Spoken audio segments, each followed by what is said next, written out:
Father, tell me why my brothers no longer speak to me. I do not understand their anger toward me. I had another dream. The sun, the moon, and 11 stars were bowing down to me.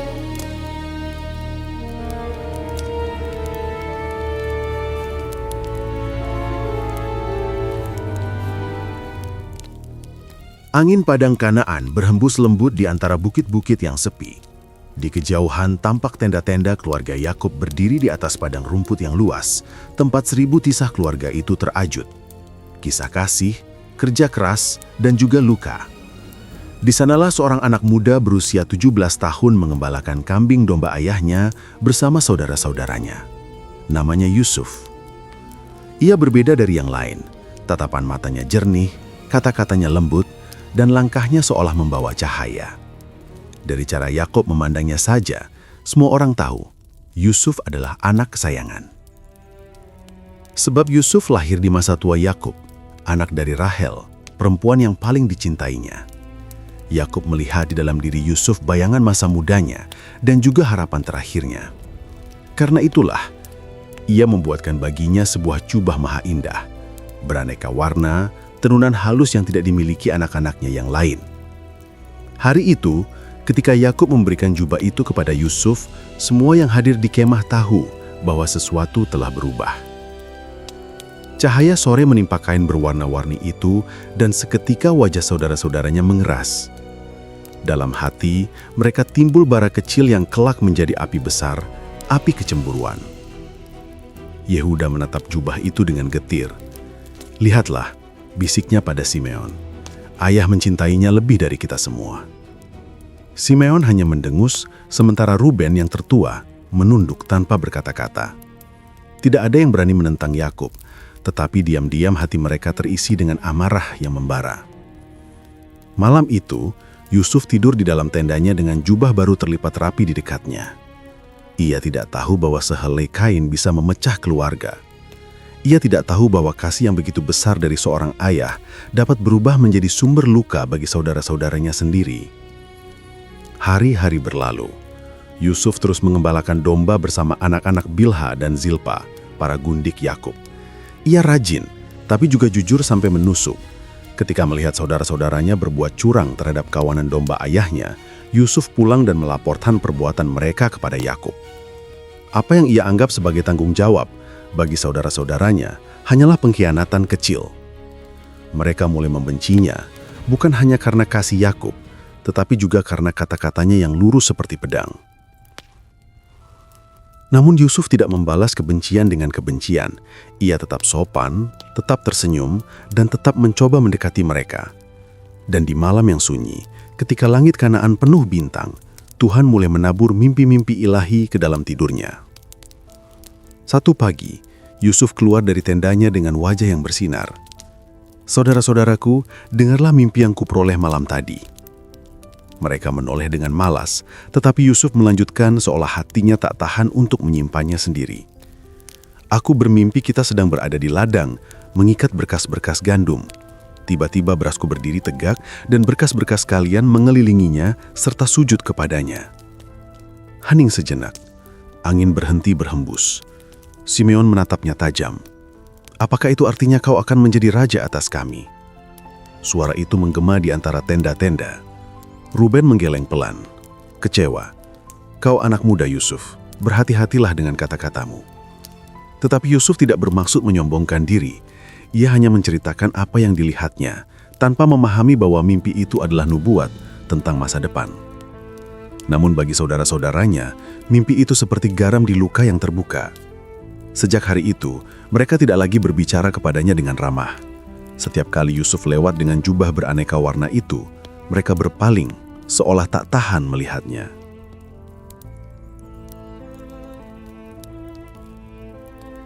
Beberapa malam kemudian, Tuhan memberikan mimpi lain kepada Yusuf. Dalam tidurnya, langit tampak penuh cahaya. Ia melihat matahari, bulan, dan 11 bintang, semuanya bersujud kepadanya.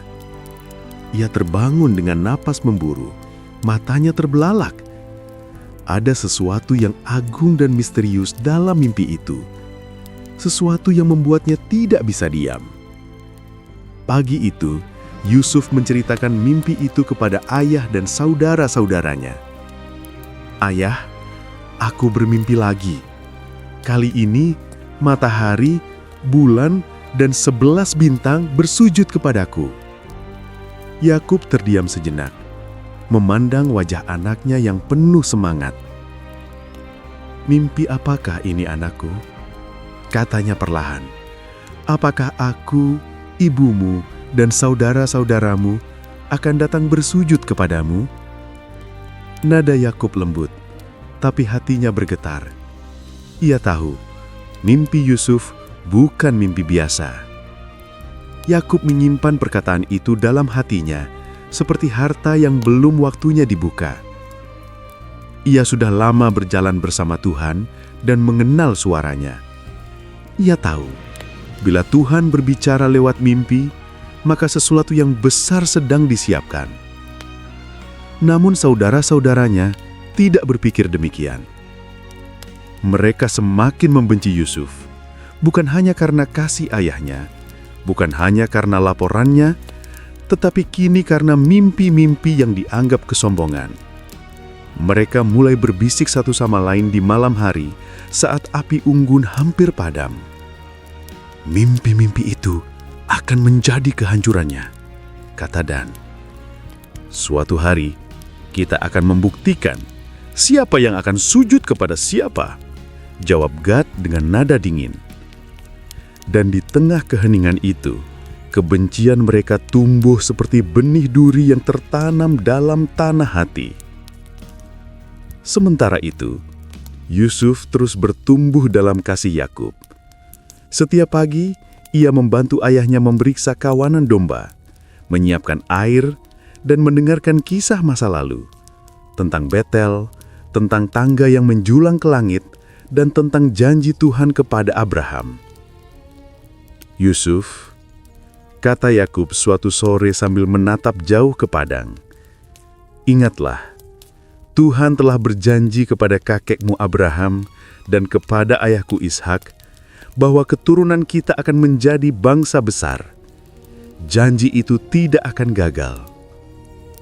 Yusuf mendengarkan dengan mata berbinar tanpa tahu bahwa dirinya sendiri akan menjadi bagian penting dari penggenapan janji itu. Kadang ketika Yakub berbicara, Rahel terlintas dalam ingatannya. Rahel yang telah tiada, wanita yang begitu ia cintai. Dan ketika Yakub menatap Yusuf, ia melihat wajah Rahel muda di sana. Itulah sebabnya kasihnya begitu dalam, begitu istimewa. Tetapi cinta yang tidak dibagi secara adil seringkali menjadi ujian terselubung. Dan keluarga Yakub, keluarga pilihan Tuhan, tidak lepas dari kelemahan manusiawi itu.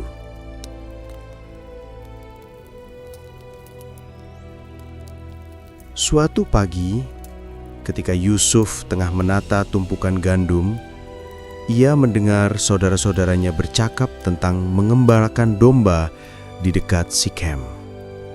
Yusuf menatap mereka dari kejauhan, ingin ikut, ingin dekat, tapi ia tahu kehadirannya sering membawa tatapan dingin.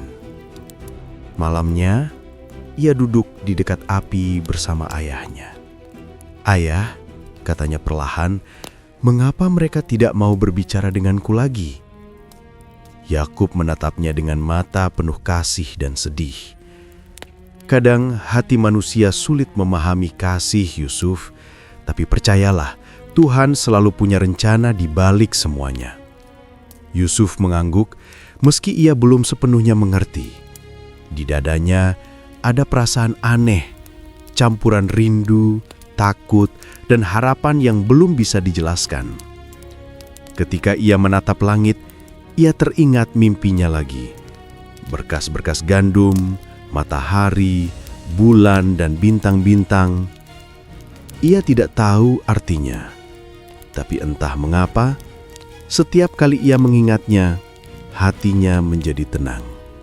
Seolah Tuhan berbisik, "Aku bersamamu, sekalipun dunia melawanmu." Hari berganti minggu, suasana di rumah Yakub semakin tegang. Saudara-saudaranya jarang berbicara dengan Yusuf. Bila mereka duduk bersama untuk makan, Yusuf makan terakhir. Bila mereka bekerja bersama, ia bekerja dalam diam. Namun Tuhan tetap menatapnya dari balik awan, mempersiapkan jalan panjang yang tidak pernah ia bayangkan. Suatu malam, Yakub terbangun dari tidurnya dan memandang Yusuf yang tertidur di dekat perapian. Jubah berwarna itu melingkupi tubuhnya. Yakub mendekat, menatap wajah anak muda itu lama sekali. "Ya Allah Abraham dan Ishak," bisiknya pelan, "lindungilah anak ini. Aku tahu engkau menaruh sesuatu yang besar dalam dirinya. Tapi aku juga tahu jalan orang benar tidak selalu mudah." Yakub tidak tahu doanya malam itu akan menjadi selimut rohani bagi Yusuf ketika badai kehidupan mulai datang. Keesokan harinya, Yusuf bangun lebih pagi dari biasanya. Ia keluar tenda dan melihat matahari terbit di atas bukit. Sinar oranye menimpa jubahnya yang berwarna-warni, membuatnya tampak seperti berkilau. Ia tersenyum, menatap langit, dan berkata pelan, "Tuhan, apa maksud semua ini? Mengapa mimpi-mimpi itu terasa begitu nyata?" Tidak ada suara yang menjawab, hanya angin lembut yang berhembus melewati wajahnya. Tapi di dalam hatinya, ia merasa yakin hidupnya bukan kebetulan. Dan di sanalah babak pertama kisahnya berakhir. Seorang pemuda berumur 17 tahun berdiri di tengah padang rumput Kanaan dengan jubah yang memantulkan cahaya pagi. Ia belum tahu bahwa jubah itu kelak akan berlumur darah. Ia belum tahu bahwa mimpi yang ia ceritakan dengan polos akan menjadi alasan ia dilempar ke dalam sumur.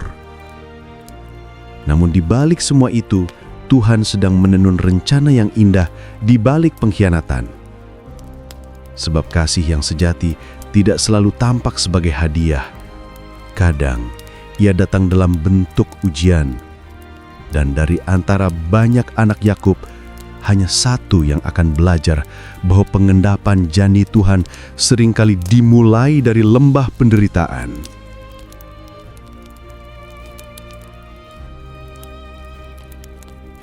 Matahari Kanaan mulai menanjak tinggi, menumpahkan sinarnya di atas padang tempat kawanan domba bertebaran seperti titik-titik putih di kejauhan. Hari itu 10 anak Yakub mengembalakan domba ayah mereka jauh dari Hebron menuju lembah Sikem dan kemudian ke Dotan. Di kemah, Yakub duduk di depan pintu tendanya. Wajahnya tampak cemas. Ia memandang Yusuf yang berdiri di hadapannya, mengenakan jubah beraneka warna yang kini mulai memudar oleh debu perjalanan hari-hari sebelumnya. "Anakku," kata Yakub, "saudara-saudaramu sedang mengembalakan kawanan di dekat Sikem. Pergilah dan lihat keadaan mereka, serta domba-domba itu. Setelah itu, kembalilah dan ceritakan kepadaku bagaimana mereka." Yusuf menundukkan kepala dengan hormat. "Baik ayah, aku akan pergi." Yakub menatapnya lama, seolah ingin menahan anak itu agar tidak berangkat. "Hati-hatilah di jalan," katanya lembut. Yusuf tersenyum, lalu melangkah dengan ringan. Ia tidak tahu bahwa langkah hari itu akan menjadi awal perjalanan yang mengubah segalanya. Perjalanan menuju Sikem panjang dan berdebu. Yusuf melewati padang-padang gersang, lembah batu dan pepohonan akasia yang melengkung di bawah terik matahari. Ia berhenti beberapa kali untuk minum dari kantung kulit dombanya sambil menatap jauh ke cakrawala. Setiap langkah terasa sunyi. Kadang-kadang ia bertanya-tanya, apakah saudara-saudaranya akan senang melihatnya datang. Ketika akhirnya ia tiba di sekitar lembah Sikem, Yusuf tidak menemukan mereka. Hanya padang kosong dan sisa jejak kaki domba yang mengarah ke utara.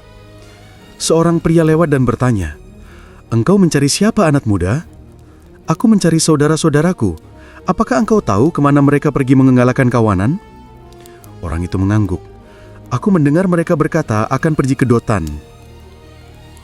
Yusuf mengucapkan terima kasih, lalu melanjutkan perjalanannya ke arah Dotan. Ia tidak tahu di lembah itu mata-mata kebencian sedang menunggunya. Dari kejauhan, saudara-saudaranya melihat siluet Yusuf mendekat. Mereka langsung mengenali jubah berwarna itu yang berkilau di bawah matahari. "Lihat," kata Dan dengan nada getir, "si pemimpi itu datang." Simeon menyipitkan mata. "Dia datang untuk mengawasi kita lagi, pasti suruhan ayah." Yuda meludah ke tanah.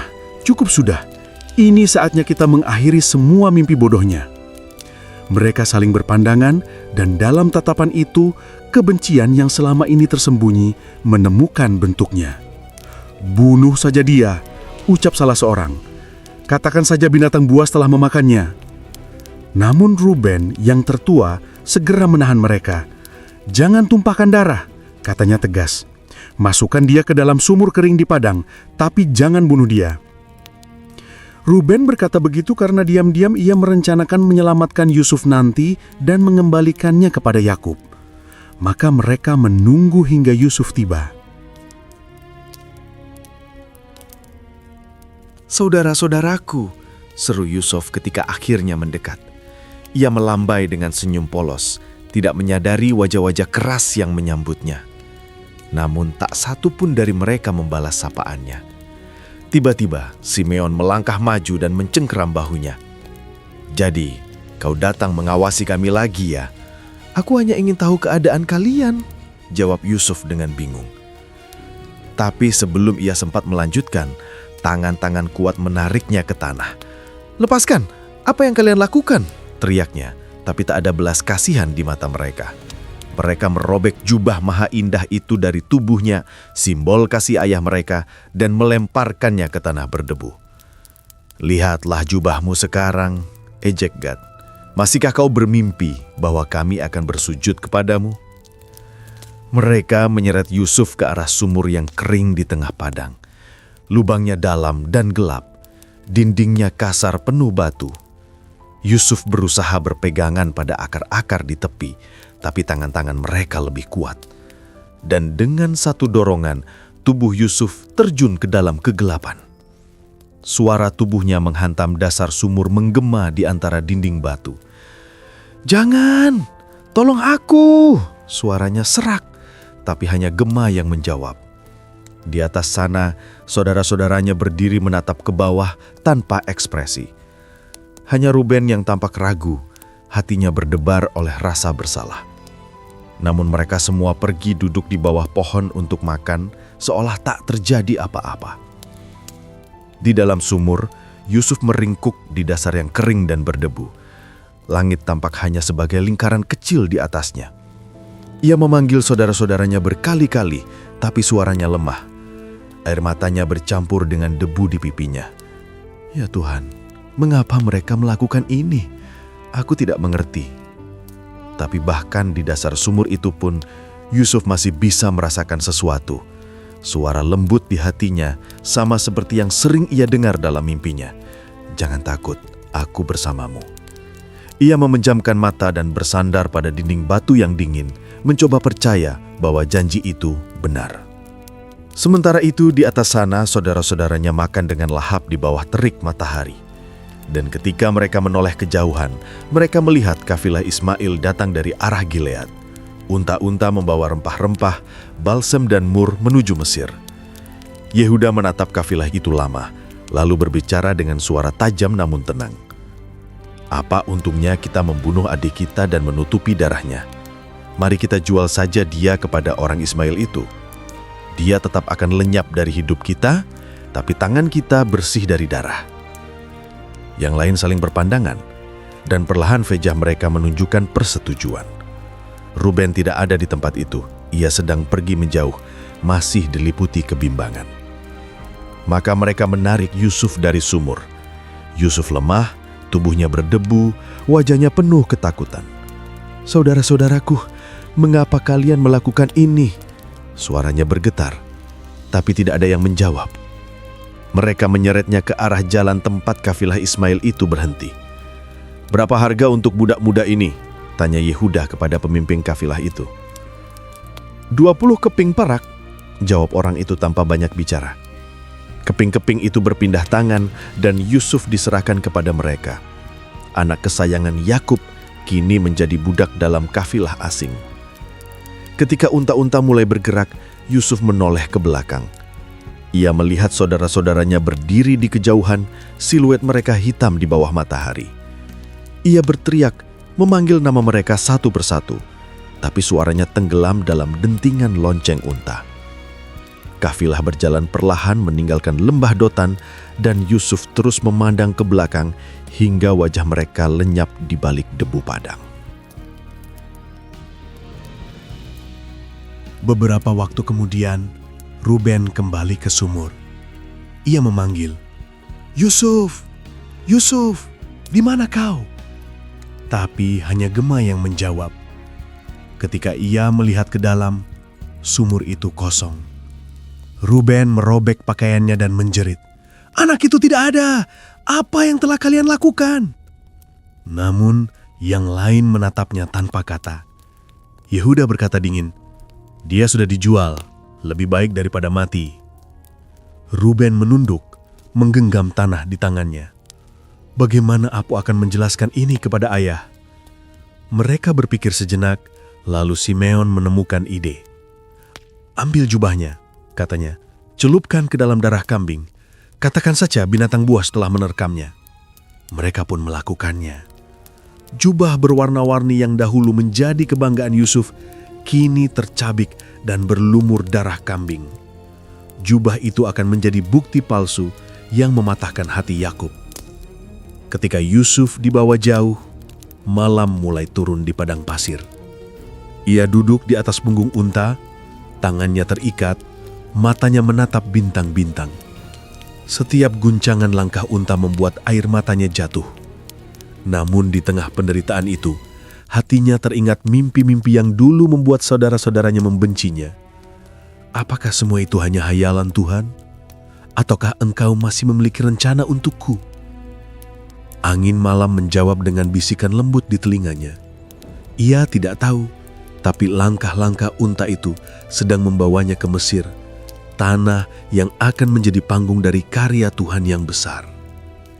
Di Hebron malam itu, Yakub duduk di depan tendanya, menatap ke arah jalan. Ia melihat saudara-saudaranya datang membawa jubah Yusuf. "Ayah," kata Yehuda perlahan, "kami menemukan ini di padang. Periksalah, apakah ini jubah anakmu?" Yakub mengambil jubah itu, matanya langsung mengenali tenunan dan warna-warnanya. Ia berteriak dengan suara parau, "Ini jubah anakku! Binatang buas telah menerkamnya! Yusuf pasti sudah dicabik-cabik!" Yakub merobek pakaiannya, mengenakan kain kabung dan berduka berhari-hari lamanya. Anak-anaknya mencoba menghiburnya, tapi Yakub menolak. "Tidak," katanya sambil menangis, "aku akan turun berduka ke dunia orang mati karena anakku." Dan di kemah itu, malam terasa lebih gelap daripada biasanya. Tangis Yakub bergema di lembah, sementara di kejauhan, karavan Ismail terus berjalan menuju Mesir, membawa seorang anak muda yang tidak tahu apa yang menantinya. Namun Tuhan tahu, di tengah pengkhianatan, di dasar sumur, bahkan di punggung unta menuju negeri asing, tangannya tetap bekerja. Sebab rencananya tidak berhenti di padang Dotan. Ia sedang menulis kisah penebusan melalui air mata seorang pemuda bernama Yusuf. Kisah tentang bagaimana pengkhianatan manusia dipakai untuk mewujudkan penyelamatan ilahi. Debu padang pasir masih melekat di jubah lusuh Yusuf ketika kafilah Ismail itu akhirnya tiba di Mesir, negeri megah di tepian sungai Nil. Di sepanjang jalan, menara-menara batu berdiri menjulang. Lukisan dewa dan lambang kekuasaan menghiasi gerbang besar yang dijaga patung-patung singa. Yusuf menatap semua itu dengan takjub dan ngeri sekaligus. Ia hanya seorang anak Ibrani yang dijual sebagai budak, dan kini ia memasuki dunia asing yang dipenuhi bahasa, wajah, dan kepercayaan yang tidak ia kenal. Namun di balik rasa takut itu, ada keyakinan kecil yang masih menyala dalam hatinya. Tuhan belum meninggalkannya. Di pasar budak Mesir, Yusuf berdiri bersama tawanan-tawanan lain di bawah terik matahari. Lehernya diikat tali, matanya menatap tanah. Para pembeli berlalu lalang menilai harga manusia seperti menilai ternak. Seorang pria berpakaian rapi berhenti di depan Yusuf. Tubuhnya tegap, wajahnya keras namun berwibawa. Ia adalah Potifar, perwira tinggi istana Fir'aun, kepala pengawal raja. Tatapannya menilai, tapi juga memperhitungkan. "Anak muda ini tampak kuat dan cerdas," katanya kepada pedagang. "Berapa harganya?" Setelah beberapa tawar-menawar, Potifar membeli Yusuf dan membawanya ke rumahnya, sebuah kediaman megah dengan dinding tinggi, halaman luas, dan taman yang harum oleh bunga papirus. Yusuf berjalan melewati gerbang besar itu dengan kaki gemetar, namun matanya menatap lurus ke depan. Ia tidak tahu masa depannya, tapi di dalam hatinya ia berdoa, "Tuhan, Engkau yang membawa aku ke tempat ini. Jadikan aku berguna meskipun aku seorang budak." Hari-hari di rumah Potifar dimulai sejak matahari pertama terbit di atas sungai Nil. Yusuf bekerja keras, tidak bersungut, tidak berkeluh. Ia belajar bahasa Mesir, memahami kebiasaan, dan melayani dengan tangan yang cekatan. Potifar memperhatikan anak muda itu dari jauh. Ia melihat bahwa setiap pekerjaan yang diserahkan kepadanya selalu berhasil, tidak peduli seberapa sulitnya. Tak lama kemudian, Potifar mulai mempercayainya. Ia berkata kepada pelayan lain, "Pemuda Ibrani ini berbeda. Ada sesuatu dalam dirinya, seperti keberuntungan yang tidak dapat dijelaskan." Namun Potifar tidak tahu, itu bukan keberuntungan. Itu adalah penyertaan Tuhan. Yusuf bekerja dengan tulus, dan Tuhan membuat segala yang dikerjakannya berhasil. Perlahan, posisi Yusuf naik dari pelayan biasa menjadi pengawas rumah tangga Potifar. Ia mengatur seluruh pekerjaan, dari dapur hingga gudang, dari ladang hingga urusan keuangan tuanya. Potifar menjadi semakin makmur, dan ia tahu bahwa kemakmuran itu datang karena Tuhan menyertai Yusuf. Akhirnya, Potifar menyerahkan seluruh urusannya ke tangan Yusuf. Ia tidak lagi memikirkan apapun kecuali makanan yang hendak dimakannya. Dan di tengah kemakmuran itu, Yusuf tetap rendah hati. Ia tahu siapa yang menjadi sumber keberhasilannya. Namun di balik ketenangan rumah Potifar, badai sedang terbentuk. Bukan badai pasir, melainkan badai godaan. Yusuf kini tumbuh menjadi pria dewasa dengan wajah tampan dan tubuh yang gagah. Istri Potifar, seorang perempuan bangsawan yang terbiasa mendapatkan apapun yang diinginkannya, mulai memperhatikan Yusuf dengan tatapan berbeda. Awalnya hanya sekilas, sekali dua kali memandang Yusuf ketika lewat di taman, atau ketika ia memberi perintah kepada pelayan. Tapi lama-lama, tatapan itu berubah menjadi keinginan yang berbahaya. Suatu hari, ketika Potifar sedang keluar mengurus urusan istana, perempuan itu memanggil Yusuf. "Yusuf, datanglah ke sini. Aku ingin bicara denganmu." Yusuf mendekat dengan hormat. "Ada yang bisa hamba bantu, Nyonya?" Perempuan itu tersenyum samar, lalu berkata pelan namun tajam, "Tidurlah dengan aku." Suasana hening. Yusuf menatapnya dengan mata terkejut. "Tuanku telah mempercayakan segala sesuatu kepadaku," jawabnya tegas. "Ia tidak menahan apapun dariku kecuali engkau, karena engkau istrinya. Bagaimana mungkin aku melakukan kejahatan sebesar itu dan berdosa terhadap Allah?" Perempuan itu terdiam sejenak, wajahnya menegang. Namun penolakannya tidak membuatnya menyerah. Hari demi hari, Ia terus mencoba menggoda Yusuf. Setiap kali ia mendekat, Yusuf menjauh.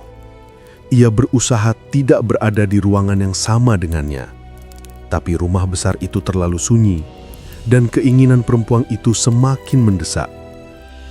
Sampai pada suatu hari yang menentukan, semua pelayan lain sedang pergi, dan rumah itu lengang. Yusuf sedang bekerja di dalam. Perempuan itu mendekat tanpa suara, lalu berdiri di belakang Yusuf. Ketika Yusuf menoleh, ia sudah berdiri terlalu dekat. Tangannya meraih jubah Yusuf.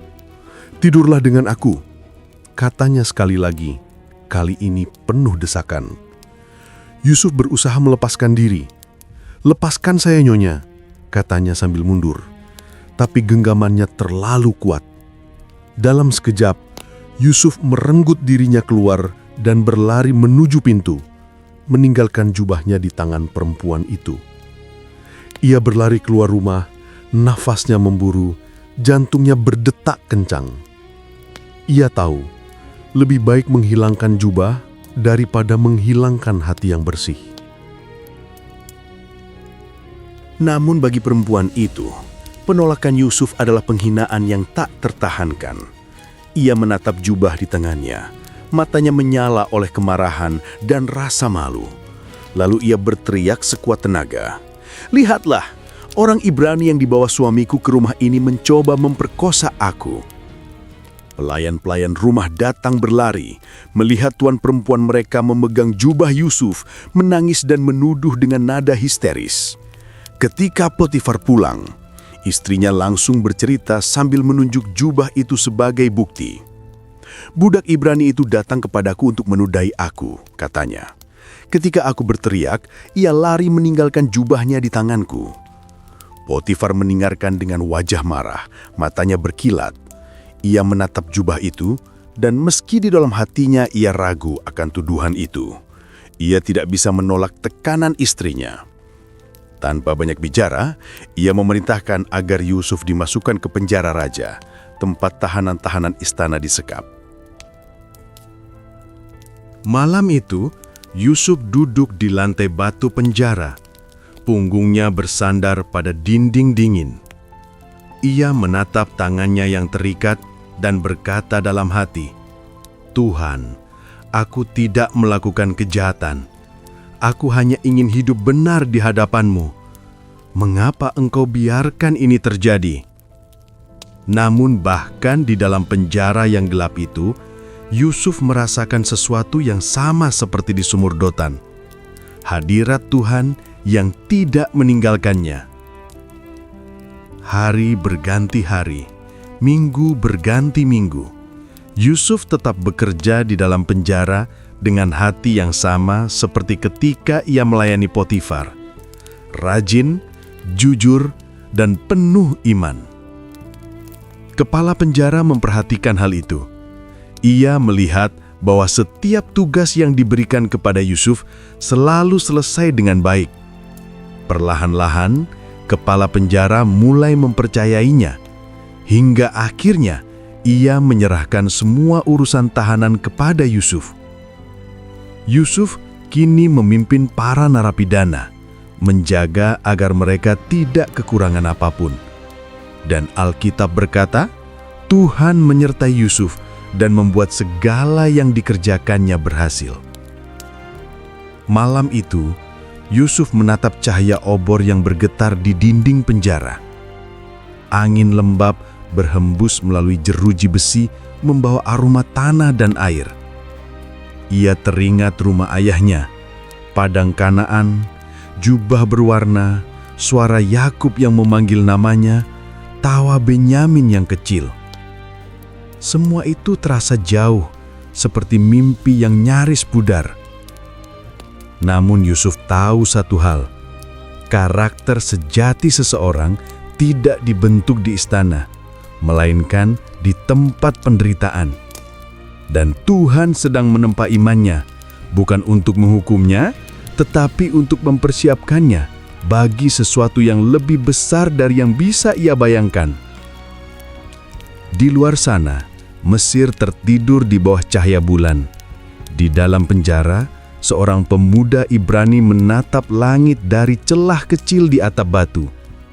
Ia tidak tahu bahwa dinding dingin itu hanyalah perhentian sementara menuju tahta kerajaan.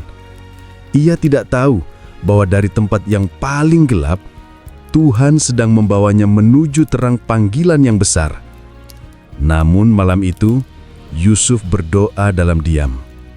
Ya Tuhan, aku tidak mengerti jalan-Mu, tapi aku percaya Engkau setia.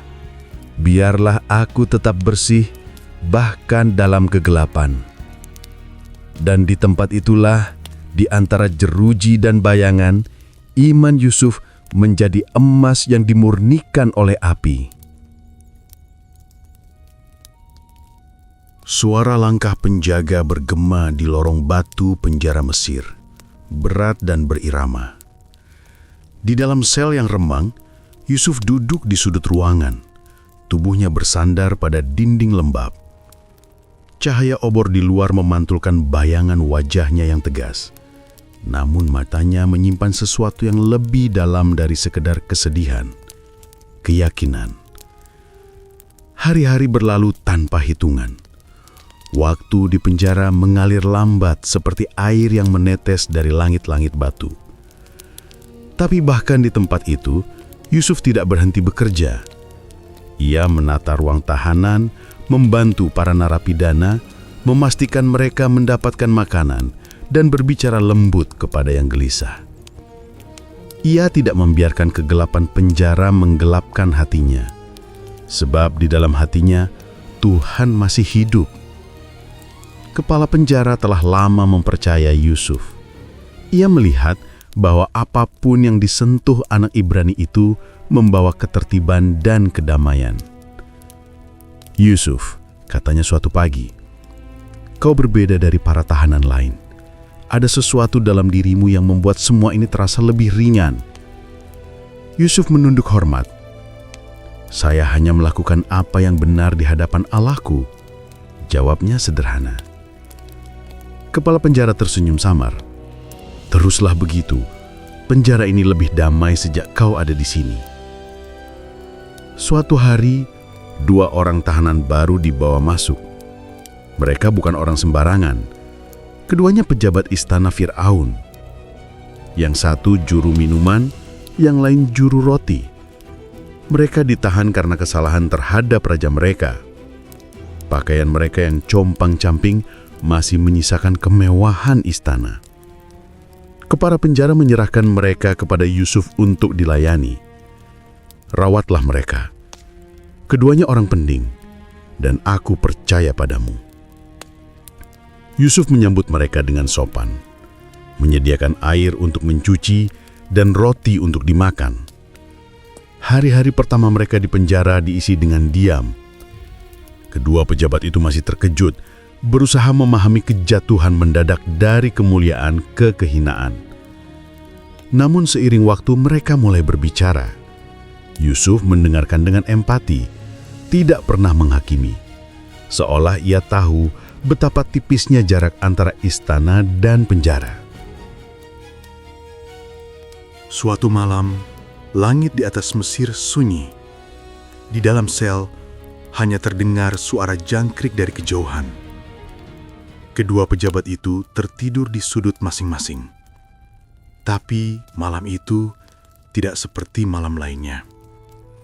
Tuhan menanamkan 2 mimpi ke dalam hati mereka.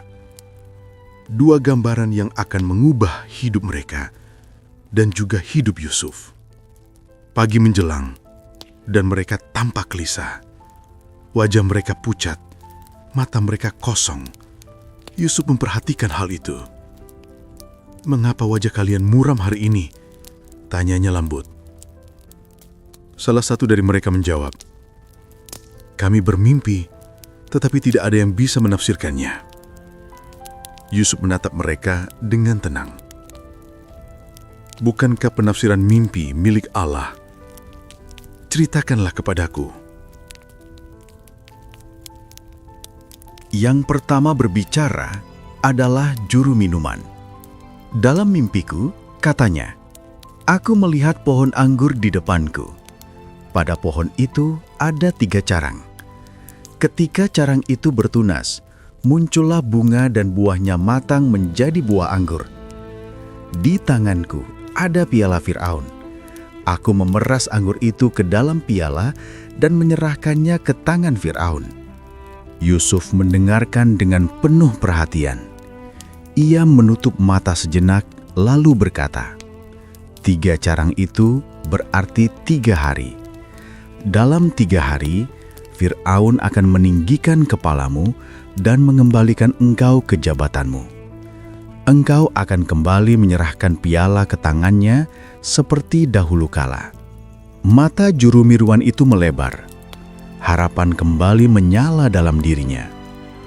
Yusuf melanjutkan dengan suara lembut namun serius. Tetapi ketika keadaanmu baik nanti, ingatlah aku. Sebutlah namaku kepada Firaun supaya aku dapat keluar dari tempat ini.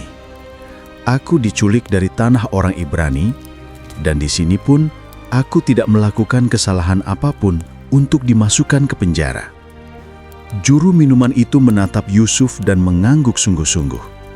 Aku berjanji, aku tidak akan melupakanmu.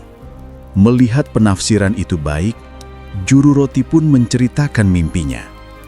Dalam mimpiku, katanya dengan nada gugup, di atas kepalaku ada 3 bakul roti putih.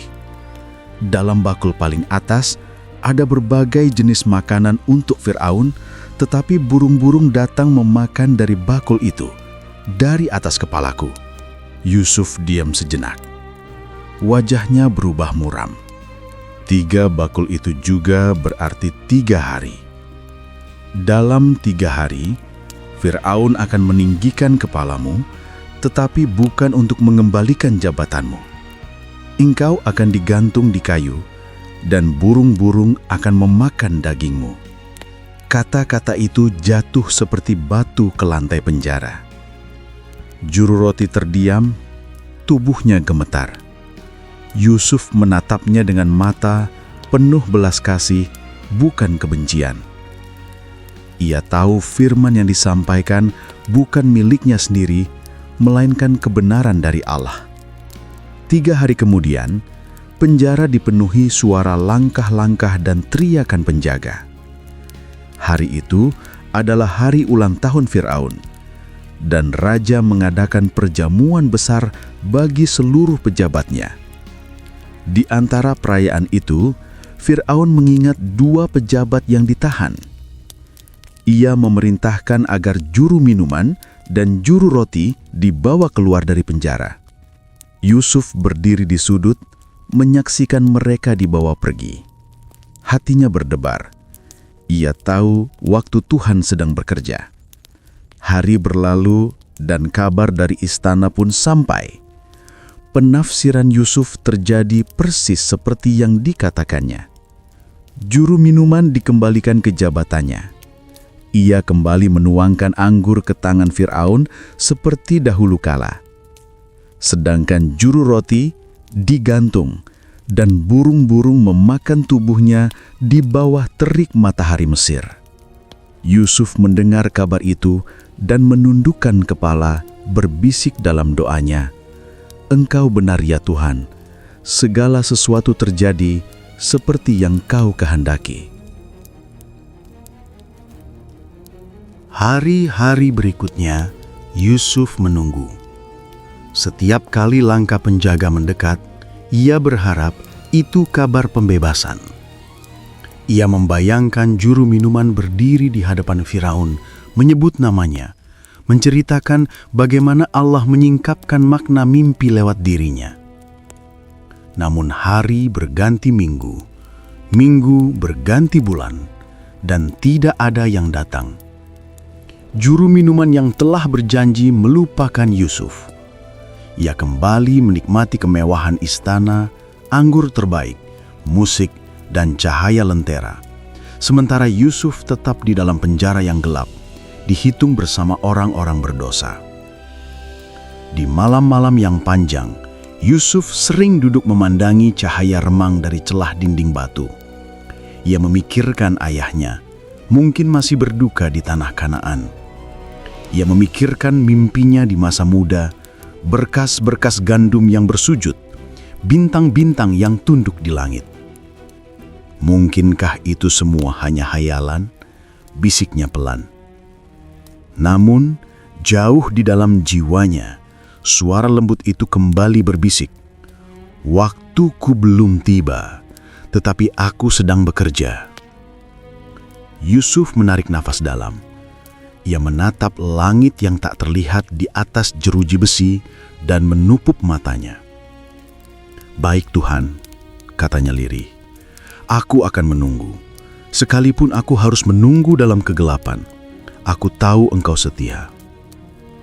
Dan di dalam penjara itu, di antara suara rantai dan langkah penjaga, iman Yusuf tidak mati.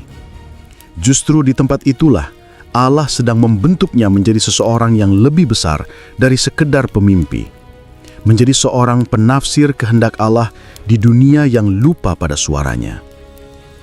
Ia belum tahu, tetapi waktu penantian itu akan menjadi jembatan menuju istana. Ia belum tahu bahwa di balik pintu besi yang dingin itu, rencana Tuhan sedang menunggu untuk dibuka. Malam berganti pagi, dan pagi berganti malam lagi. Bagi Yusuf, waktu kini hanyalah ritme kesetiaan. Ia bekerja, melayani, menolong sesama tahanan, dan tetap berdoa setiap hari. Dan meskipun manusia melupakannya, Tuhan tidak pernah melupakannya. Sebab Tuhan yang menanamkan mimpi di hati Yusuf tidak akan membiarkannya mati di dalam penjara. Ia hanya menundanya sampai saat yang tepat, ketika mimpi itu akan bertumbuh menjadi kenyataan yang menyelamatkan banyak jiwa. Dan ketika itu tiba, dunia akan tahu bahwa tidak ada jeruji yang bisa mengurung rencana Allah. Langit Mesir tampak tenang pada hari itu, seperti langit yang menahan nafas menunggu sesuatu yang besar terjadi. Istana Fir'aun, yang biasanya penuh gemerlap dan suara tawa, hari itu dipenuhi suasana tegang dan bisik-bisik tegang di antara para pembesar. Di ruang-ruang marmar, pelayan lalu lalang dengan wajah tegang. Di aula-aula, menteri-menteri berkumpul membahas mimpi raja yang tak seorang pun mampu mengartikannya. Beberapa tahun telah berlalu sejak Yusuf pertama kali datang ke negeri ini dengan rantai di pergelangan tangannya. Waktu tampak berjalan lambat baginya di penjara, namun setiap hari di dalam kegelapan itu mengasah sesuatu dalam dirinya. Ketenangan, kebijaksanaan, dan kemampuan mendengar suara Allah dalam bentuk makna yang tersembunyi. Dan kini, takdir sedang menuntunnya ke tikungan paling tak terduga, dari jeruji ke singgasana. Di pagi hari ketika matahari mulai menyirami sungai Nil, istana bergemuruh. Fir'aun yang biasa mendapatkan mimpi-mimpi yang kuat bermimpi lagi, 2 malam berturut-turut. Di malam pertama, ia melihat sapi-sapi sehat berisi gemuk keluar dari sungai dan merumput di padang hijau. Lalu datang sapi-sapi kurus kelaparan yang memakan sapi-sapi gemuk itu tanpa tersisa. Di malam kedua, ia menyaksikan 7 bulir gandum berisi tumbuh subur, kemudian datang 7 bulir kering yang melahap bulir-bulir gemuk itu. Raja terbangun berkeringat, hatinya tergoncang. Apa artinya mimpi ini? Di istana, para penasehat dan tukang ramal dipanggil. Para ahli mimpi, pendeta-pendeta, dan suku-suku bijak berkumpul di hadapan singgasana. Mereka berdiskusi dalam bahasa yang berputar-putar, menawarkan tafsir yang berlapis dengan simbol-simbol ilahi dan petuah kuno. Namun, ketika Fir'aun mengisahkan kedua mimpinya, sapi-sapi yang dimakan oleh sapi-sapi kurus, bulir-bulir gemuk yang ditelan bulir-bulir kering, tak seorang pun mampu menyambung maknanya menjadi jawaban yang memuaskan. Suasana menjadi semakin panas. Wajah-wajah bermahkota mulai menampakkan kerut-kerut kekhawatiran. Fir'aun yang biasa menundukkan kepala pada pendapat orang kuat, kini menyimpan bayang-bayang gelisah. Ia membutuhkan jawaban nyata, bukan sekedar kata-kata manis dan mitos tua. Negeri besar ini, ladang gandum dunia, lumbung yang memberi makan banyak bangsa, berpotensi menghadapi bencana, dan raja harus bertindak. Di balik tembok penjara, Yusuf tetap tenang. Ia mengusap debu dari tangan yang akrab dengan pekerjaan kasar dan mendengarkan kabar yang sampai kepadanya dari mulut para pelayan. Fir'aun bermimpi, semesta sedang berputar. Ingatan tentang mimpinya sendiri yang dulu membuatnya dilemparkan ke sumur kini melintas di benaknya. Mimpi tentang berkas gandum dan benda-benda langit yang bersujud. Sekalipun ia tak tahu persis bagaimana semuanya akan terjadi, ada rasa anah di dadanya. Sesuatu sedang berjalan menuju penggenapan. Kisah Yusuf kembali berkaitan dengan istana ketika juru minuman istana yang pernah dikasihinya tafsir mengingat kembali janji yang dulu diucapkannya. Dalam kemewahan istana, di antara gelak tawa dan piala-piala yang tak pernah kosong, ingatan itu lenyap. Sebuah nama yang dulunya hendak disebut kini tersimpan di sudut yang mudah dilupakan. Namun ada saat ketika lupa berubah menjadi penyesalan. Juru minuman itu akhirnya mengingat Yusuf, mengakui dengan kalbu bergemuruh bahwa ada seorang pemuda yang pernah menafsirkan mimpinya. Dengan nafas tertahan, sebab tahu pengingat ini bisa menjadi batu loncatan atau sekedar satu bisikan yang lenyap, ia membawa cerita itu ke hadapan Fir'aun. Ia berbicara tentang seorang budak Ibrani yang mampu membaca mimpi, tentang keteguhan hatinya di penjara, tentang nama yang membuatnya berjanji untuk mengungkapkannya. Fir'aun yang sedang bergulat dengan mimpinya sendiri memutuskan untuk memanggil pemuda itu. Rumah-rumah mewah di istana menyambut Yusuf dengan kebingungan. Penjaga membuka jeruji yang selama ini menjadi pembatas hidupnya, dan untuk pertama kalinya dalam waktu yang lama, ia menginjak lantai yang dibangun bukan untuk para tahanan. Ia diseret ke hadapan singgasana, berhadapan dengan salah satu raja paling kuat di dunia kuno. Di depan gemerlap itu, Yusuf tidak bersinar oleh ambisi. Ia terlihat seperti pemuda biasa, terguncang namun tegak. Fir'aun mengisahkan kedua mimpinya, suaranya menggema di aula yang penuh permata. Yusuf mendengar lalu mengambil jeda singkat. Tidak ada gumaman narasi yang penuh retorika. Ia meminta agar semua orang diam sejenak bahwa penafsiran yang benar bukan dari kata-kata pandai, melainkan dari Allah yang memberi jawaban. Dan ketika ia berbicara, kata-katanya mengalir seperti peta yang menunjukkan jalan. Dengan ketegasan yang tenang, Yusuf memaparkan arti mimpi itu. 7 tahun kelimpahan yang luar biasa akan datang, panen melimpah, ladang berisi sampai meluap, diikuti oleh 7 tahun kelaparan yang dahsyat, di mana panen gagal dan orang-orang kelaparan. Yusuf menggambarkan tidak sekadar gambaran kering statistik pertanian. Ia melukiskan akibat politis dan sosial. Rakyat akan kelaparan, negara bisa runtuh, rakyat akan mencari makanan di negeri tetangga, Fir'aun akan kehilangan kendali jika tidak ada tindakan strategis. Para penasihat yang tadinya berbicara panjang kini terbelalak. Tidak satupun dari mereka yang menampakkan rancangan rapi seperti itu, sebuah rencana yang menggabungkan analisis mimpi dan tata negara praktis. Yusuf tidak berhenti pada tafsir. Ia menawarkan solusi konkret, administrasi yang akan menyelamatkan negeri. Di masa 7 tahun kelimpahan, kerajaan harus menyimpan sebagian hasil panen, sejumlah besar gandum, dengan cara mengorganisir pengumpulan, penyimpanan dalam lumbung-lumbung besar, dan pengelolaan distribusi ketika masa paceklik datang. Ia mengusulkan birokrasi baru, pegawai yang cakap, sistem pencatatan, stok terpusat di perbendaharaan negara. Di saat itu, seluruh ruangan terdiam oleh beratnya konsekuensi. Ini bukan sekadar nubuat, ini adalah protokol manajemen krisis yang luar biasa, karena yang mengatakannya bukan ahli peranatan negeri, melainkan seorang mantan budak yang meniti hari-harinya di balik jeruji. Fir'aun menatap Yusuf lama sekali. Para menteri saling bertukar pandangan, ada kekaguman tetapi juga kecemburuan, dan rasa takut terselip di setiap sudut. Seorang raja yang biasa memutuskan hukum dengan sentuhan, kini mendengar perintah konkret yang bisa menyelamatkan negerinya. Fir'aun merasa beban tanggung jawabnya semakin ringan ketika pemuda ini menjabarkan langkah-langkahnya. Akhirnya, raja berdiri, suaranya bergetar penuh keputusan. "Siapakah yang dapat menemukan orang sepertimu di negeri kami?" Gumamnya lebih kepada dirinya sendiri daripada kepada hadirin. Jika roh ilahi bekerja di dalam dirimu, maka negeri ini harus memanfaatkan hikmat itu. Ia memanggil para pembesar dan berkata, anugerah seperti ini harus dipakai. Jadikanlah dia orang yang bertanggung jawab atas seluruh negeri Mesir. Perintah itu turun seperti kilat. Tanda cincin kerajaan di jari, pakaian terbaik diberikan, kereta istana yang berkilau mengantar Yusuf ke depan rakyat sebagai perwakilan raja. Firaun menempatkan cincin kerajaannya di tangan Yusuf, sebuah simbol otoritas yang mentransfer kuasa. Segera, Yusuf dipakai secara formal sebagai penguasa kedua negeri, diberi nama baru yang menandai peran barunya, dan dibekali akses kepada struktur birokrasi yang selama ini hanya dimonopoli oleh orang-orang lama.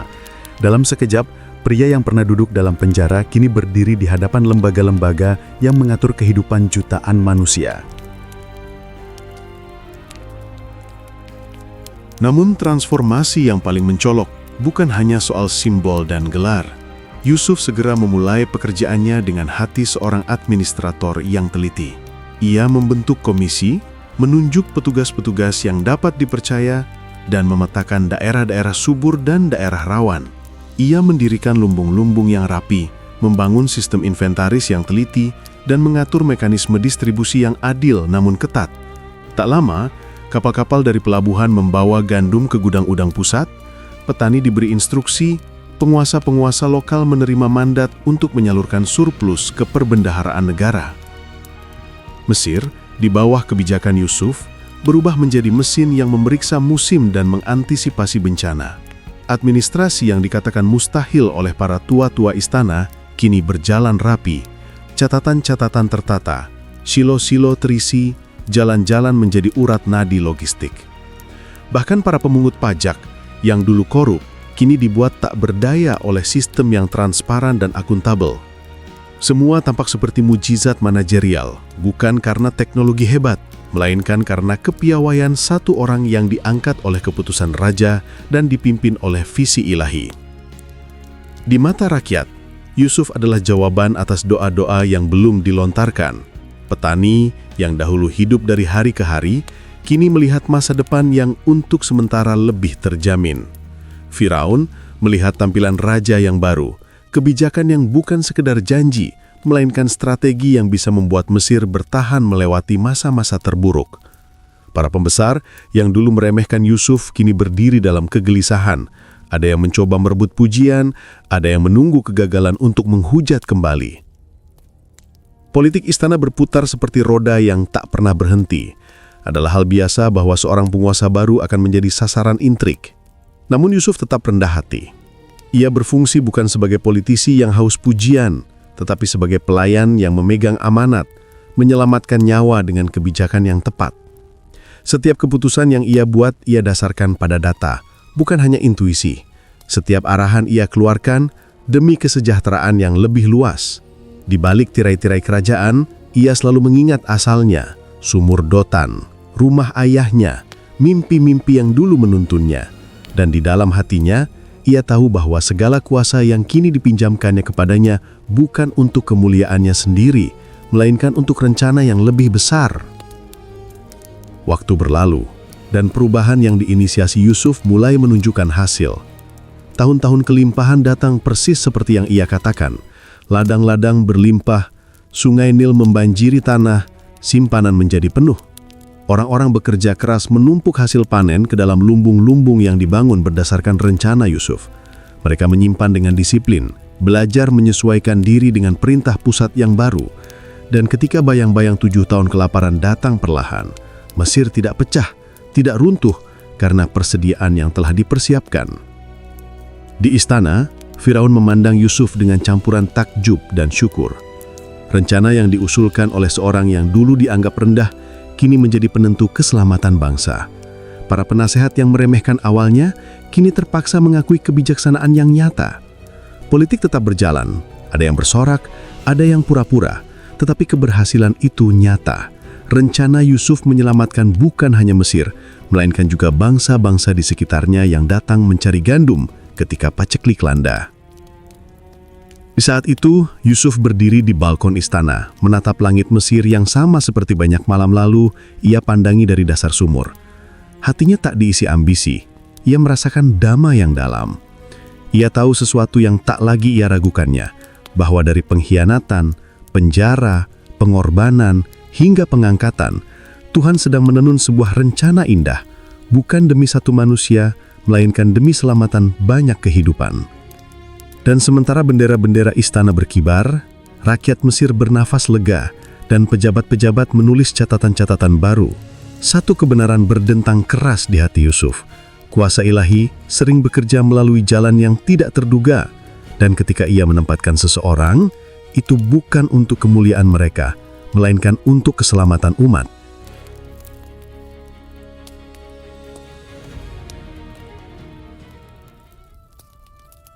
Angin Mesir bertiup hangat di antara lumbung-lumbung besar yang penuh gandum.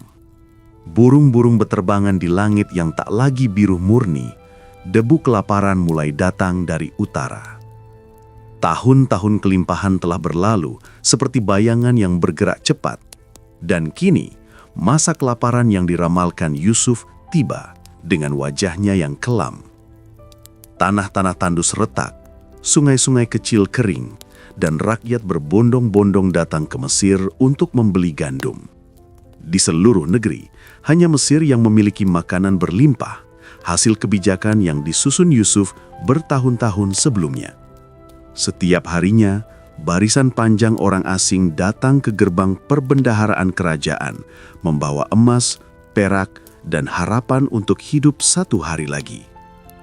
Dan di antara wajah-wajah asing itu, suatu hari, muncul sekelompok pria yang tak pernah diharapkan Yusuf akan ia lihat lagi.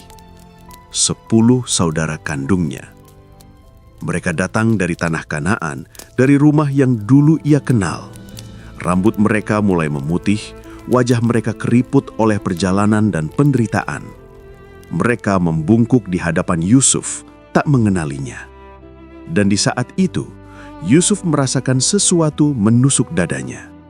Mimpinya yang dulu mereka bersujud di hadapannya, terjadi tepat seperti yang ia lihat dalam tidurnya bertahun-tahun lalu. Namun Yusuf tidak segera menyingkapkan dirinya. Ia menatap mereka dengan mata dingin seorang pejabat Mesir, mengenakan pakaian kebesaran, dengan logam emas di lehernya dan penjaga di kedua sisi.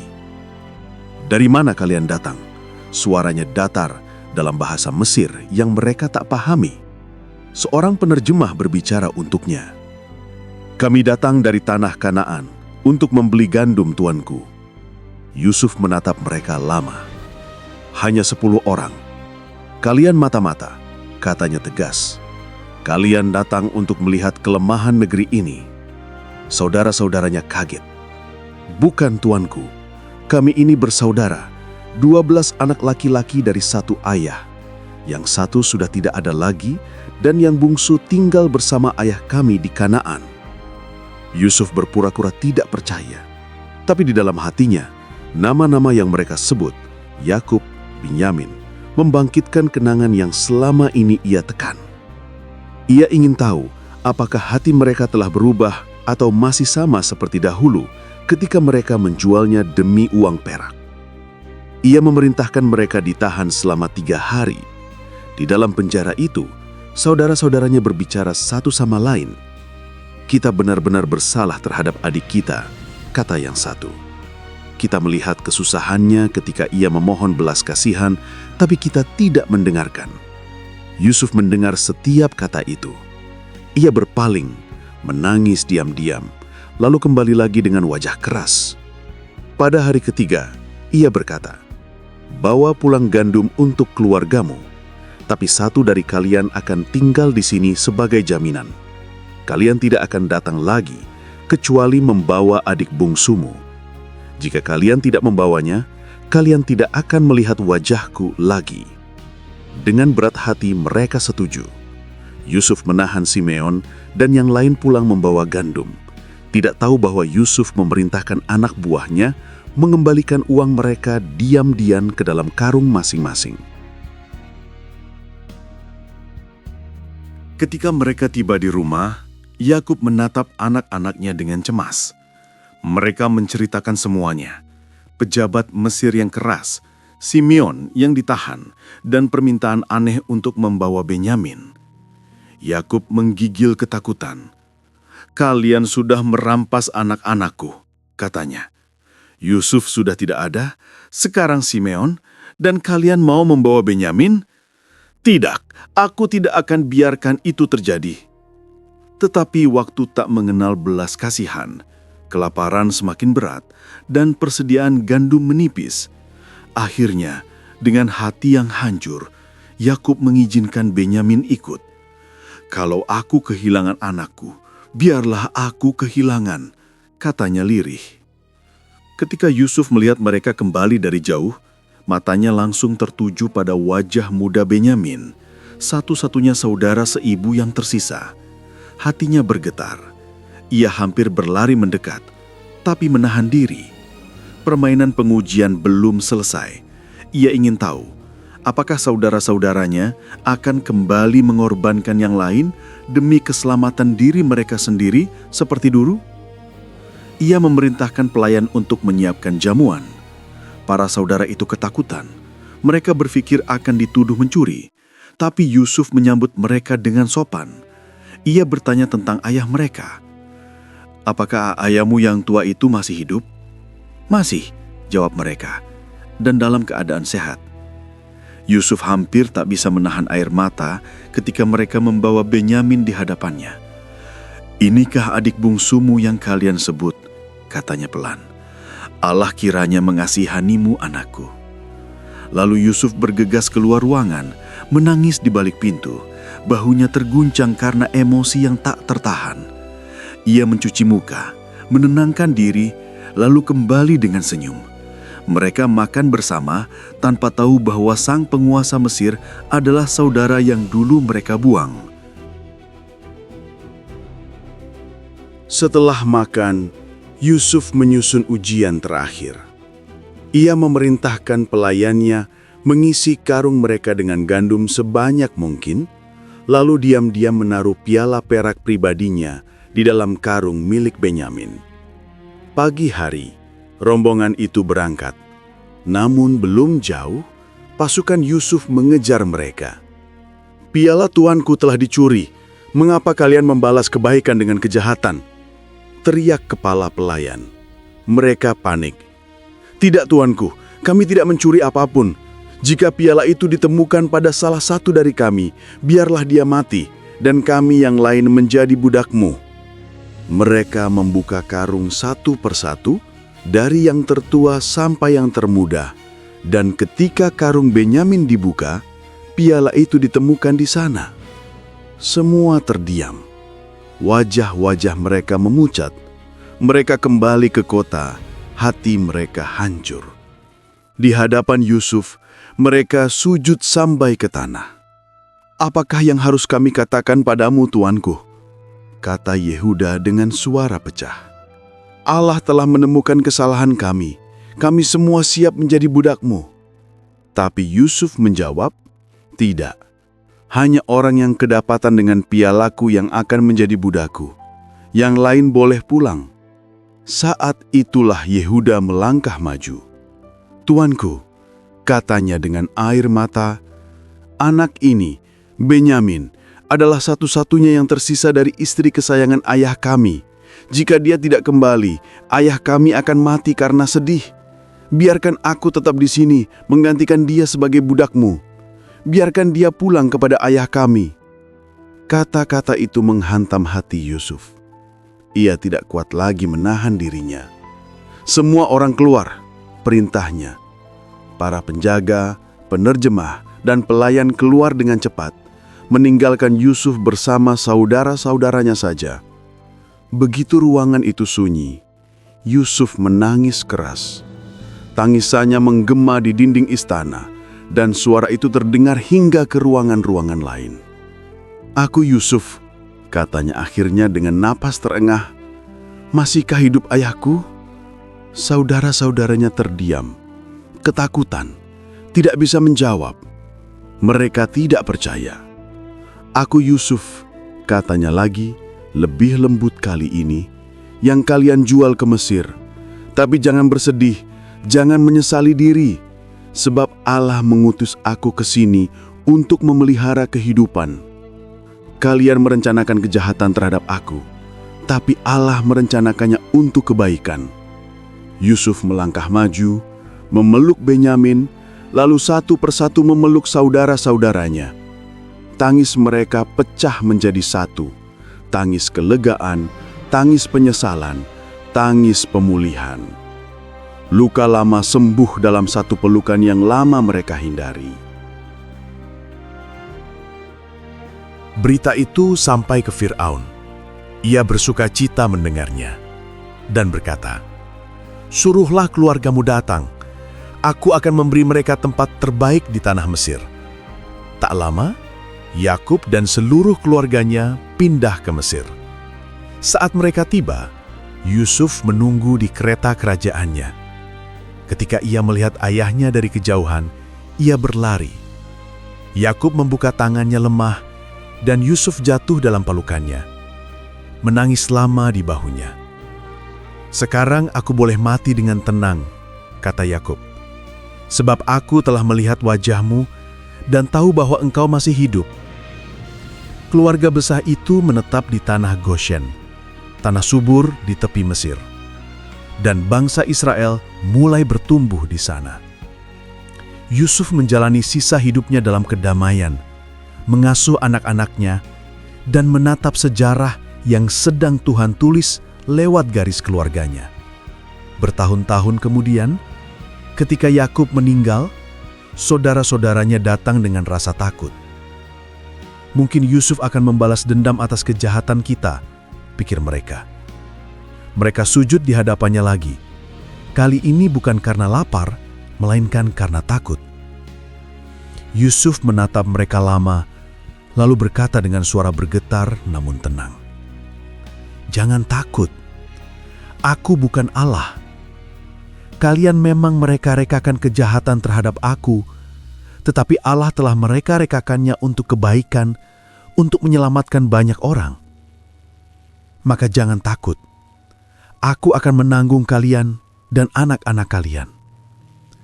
Kata-kata itu menutup luka yang lama.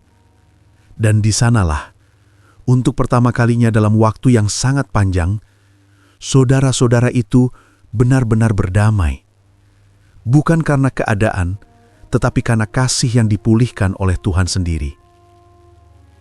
Yusuf hidup lama, dan ketika akhirnya ia menutup matanya, ia tahu bahwa segala sesuatu, sumur, penjara, istana, bahkan air mata, semuanya adalah bagian dari rencana yang sempurna. Sebab jalan Tuhan bukan jalan manusia, dan kasih-Nya tidak pernah berhenti bekerja, bahkan di tengah pengkhianatan. Kisah Yusuf adalah cermin bagi setiap jiwa yang pernah disakiti, dikhianati, atau dibuang oleh orang yang seharusnya mencintai. Seringkali, jalan ke istana memang dimulai dari sumur. Kadang, pintu menuju berkat justru terbuka lewat penderitaan. Tuhan tidak pernah lupa. Ia menulis cerita yang kita kira berantakan dengan tangan yang penuh hikmat. Dan seperti Yusuf, kita dipanggil bukan untuk membalas, tetapi untuk melihat rencana indah di balik luka. Sebab di ujung setiap pengkhianatan, selalu ada tangan Tuhan yang berkata, "Kau tidak jatuh untuk dihancurkan. Kau dijatuhkan agar aku dapat meninggikanmu pada waktuku dengan caraku." Dan ketika hari itu tiba, dunia akan tahu bahwa kasih dan rencana Allah tidak pernah gagal.